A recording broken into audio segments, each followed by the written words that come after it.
one on here is still active is Andrew. Andrew Surtees. He's probably the only, other than myself, he's probably the only active L3 club. Phil Entwistle, did he? Not L2. L2. Yeah. So he's still there as far as I know. Yeah, he comes. He'll spend maybe half the day there doing RSO work. Yeah. Sorry, who was that? Phil. Oh, Phil. Yeah. Oh, and Mike Ritter, you don't see Mike Ritter? Oh. I see his membership go through every 12 months, but I think I've seen him once in the last 2 years. He from like once every 2 years. Asking where I think the last thing was, I didn't get a membership reminder, renewal reminder. It gets drawn out of his membership automatically. His credit card automatically, which is a wonderful thing for the club, from a club point of view. Well, there was a guy there that worked in electronics. Jamie Anderson? No. But he only did smallish rockets, and I don't know what happened. He was really, really smart. Was he the bloke who put the Yagi antenna into his hat, and it would beep, and it was across the brim of his hat, back brim, a two-element Yagi, and whenever he turned his head, it would go beep, beep, beep, beep, and he could just look like the rockets over there. That's not bad. Some eccentric members out there. Creative, right? Creative. Yeah. This guy was absolutely brilliant, scientifically speaking. Worked out at Stafford, and he worked for a radio company. Yeah, under a microscope, soldering under a microscope. What his day job was. I forget his name now. That many people. Yeah. So, anything else you guys want to talk about? Anything else in the future? Did you see the QRS or Rocketry win, or future plans for yourself? Well, keeping it confined to Rocketry, I must admit to being a little concerned about where we go with regard to motors, with regard where we go to the availability of motors, whether we need to move away from solid propellants to hybrid motors. Those are things that are nitrous.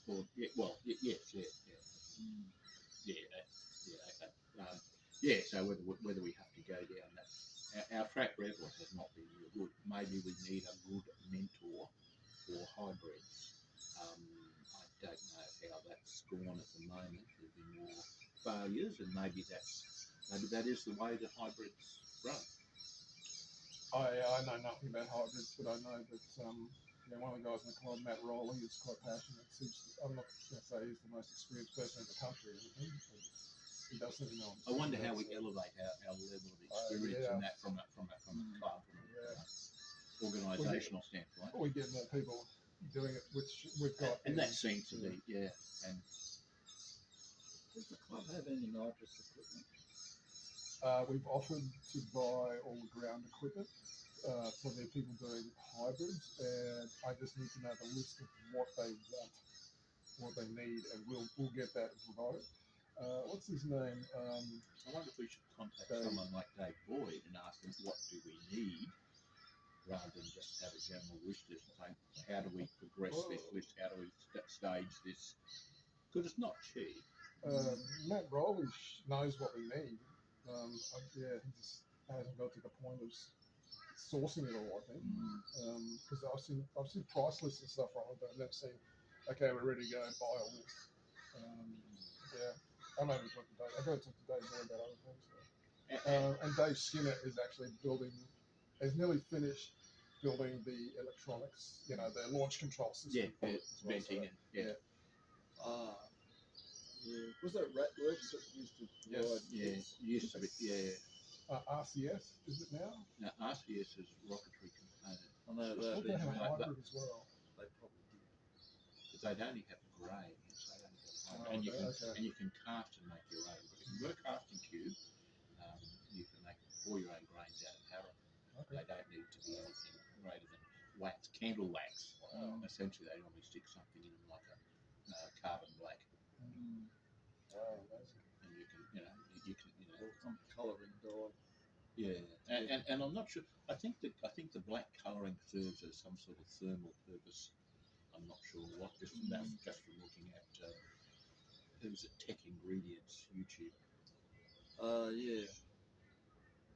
But there is a difference between what's the other term for nitrous? Because it's not hybrid. Tribrid. Don't they have alcohol in tribrids? Tribrids have got solid, liquid, and gas. Yep. That's what makes it a tribrid. Yep. To my recollection, there's only been one tribrid launch. That's They're phenomenal. That was Simon Leakey, yeah. and he launched at least 3 that I remember. There you go. Okay. The first one was just sensational. And it's incredible noise. It's like a jet engine. Literally, Wow. it was like a jet engine. The turbine running up. It was subsequent, but that's because of the part that went over like that. Mm. The next 2 went that way, and it wasn't quite the same sound. Okay. Any other notable launches? That's obviously quite a memorable one, but over the last 20 years or so, any other launches stand out? Projects or? There's been a few that we've seen people launch these and put the motors in the wrong way around. We saw one very close hand, didn't we, George? It landed at our feet. We were standing this far apart. Yeah.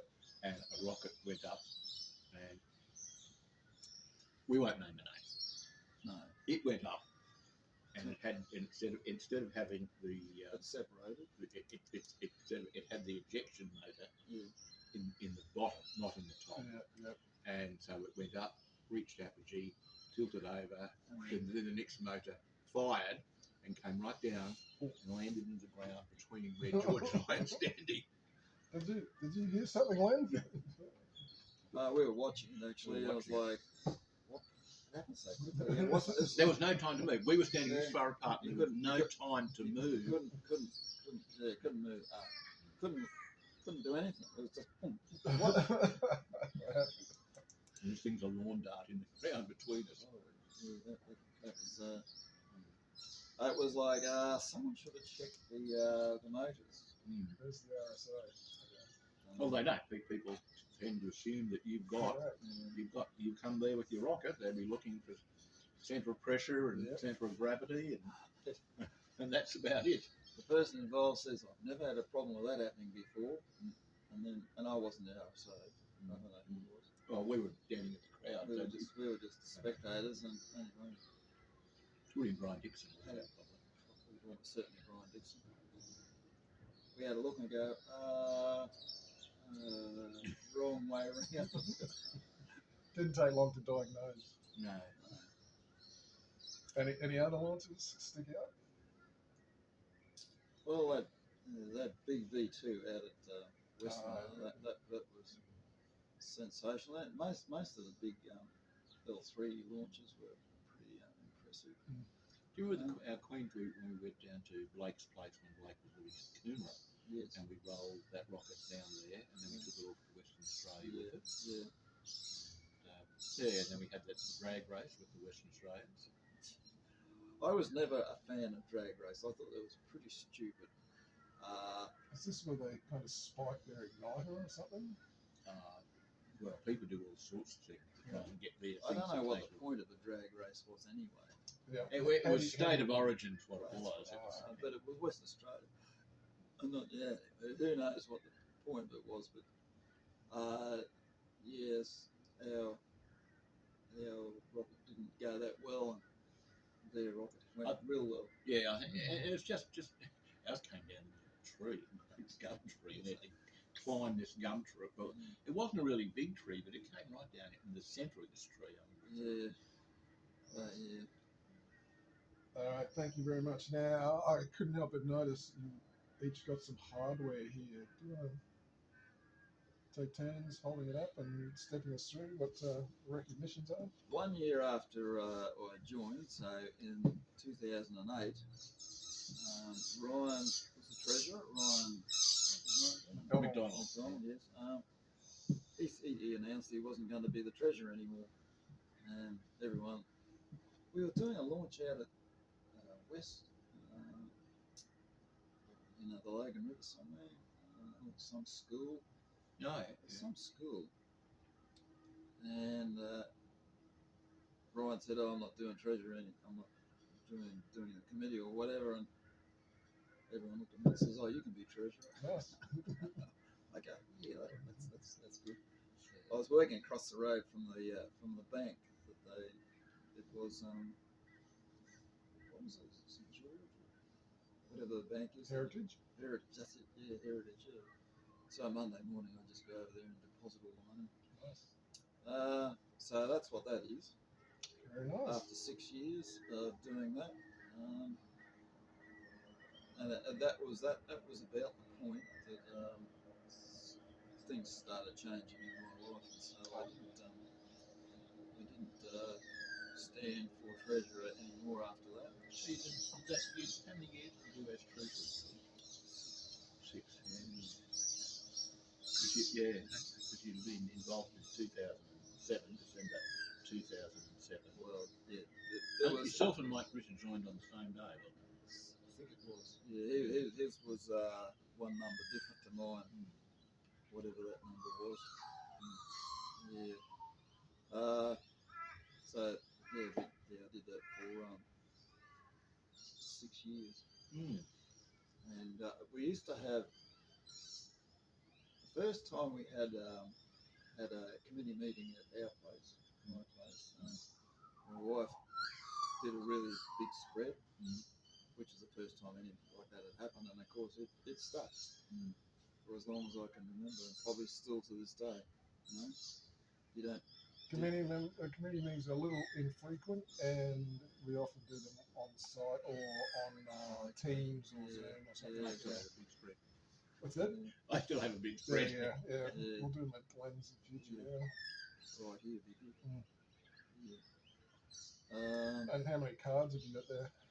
Well, they're not all of them, but are they just QRS or is it triple as well? Well, see, don't forget, we didn't have cards to start with. I forget what we had. And we had laminated cards. That's the one, like paper laminated. Yeah. So, I'll leave it. Explosives.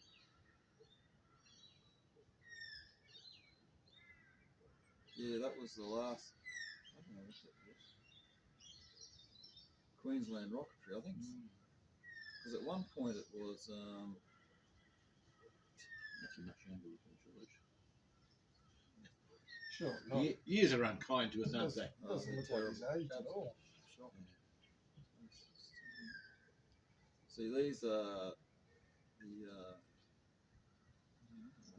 the Queensland Rocketry. That's the AMRS. These are Triple E. Yeah. That was towards the end. This is obviously the first one. That was probably. Where did they? I don't know. I don't know if we had this one here. It was pre high powered. Yep. I don't know if this was the club's one or when do you reckon we got the car? Oh, that was probably. I would have thought 2012 was a long time after we went to. Peter Nickwood was the membership officer. Yes. And he approached me and said, "We want a card printer." I go, "How much does that cost?" Yeah, a couple of grand, whatever. He said, "Really worthwhile?"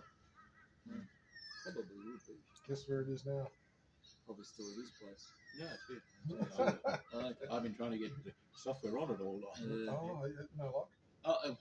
It's a complex process. It's a complex process, and I'm trying to load a 30-day trial on just to make sure it's still all working. I was able to do a test print of the card, and it appears to be fully functional. Wow, great work. Didn't hang the machine, and I've just got to get the software that you use to create the whole background running, and that's what I where do you think that came from? That was your initial one when you first got your. Yeah, but where did the card come from? Triple E did. That would have come from America. From America. Well, they used to have them at the front of the kits. Okay, I just wondered whether. And what I did think is interesting here, George, if you look at your George, that's your Triple E card. At some stage, we've gone to AMRS cards. Oh, So did QRS move away from Triple E? yeah, Yes. it is. So we would have lost our prefecture? No, we've No. still got the prefecture. I mean, maintaining the prefecture is only like $10 a year or something like that. So the prefecture is still the same as it was. Still the same. But yeah, they because there's some people as well in the club that stayed with Tripoli. But yeah, AMRS. I don't know the thoughts behind it. I wasn't involved. Yeah, bugger off. Nothing for you, bud. So that's a lot later than that. That's 2010. This is 2016.